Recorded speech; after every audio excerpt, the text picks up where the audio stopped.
কে যাই বলুক, দুনিয়ার সবচেয়ে ক্ষমতাবান ব্যক্তি হলাম আমি। এই ফোন কাট। বিপ্লব, চলো দাদা, বাইরে গাড়ি দাঁড়িয়ে আছে, যাই। দাঁড়া, তোর সঙ্গে একটা কথা জিজ্ঞাসা করা আছে। কি কথা বলো দাদা? আরে ভাই, তোর সঙ্গে আমার একটা কোয়েশ্চেন জিজ্ঞাসা করা ছিল। ওই যে কোয়েশ্চেনটা হলো, দুনিয়ার সব থেকে বড় ক্ষমতাবান ব্যক্তি কে?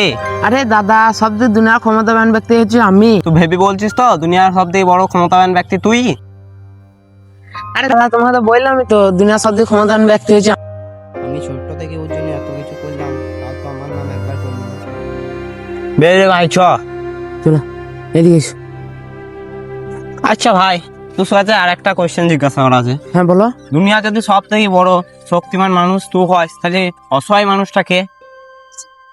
আরে দাদা, দুনিয়ার সবথেকে অসহায় ব্যক্তি হচ্ছে আমি। তুই তো এখনই বললি দুনিয়ার সব থেকে বড় শক্তিমান মানুষ আছিস তুই। আরে দাদা, তোমার হাত যখন আমার কাঁধের উপরে ছিল, তখন দুনিয়ার সবথেকে ক্ষমতাবান ব্যক্তি ছিলাম আমি। আর তোমার হাত যখন আমার কান থেকে নেমে গেলো, তখন দুনিয়ার অসহায় ব্যক্তি হলাম আমি। বড় ভাই বললি বড় ভাই নয়, একটা পিতার সমান। তোমার হাত যখন আমার কাঁধের উপরে থাকে, তখন সাহস শক্তি সব আমি পাই। এবার সামনে যদি একটা সংকট আসে না, তাও আমি কাটিয়ে দেবো।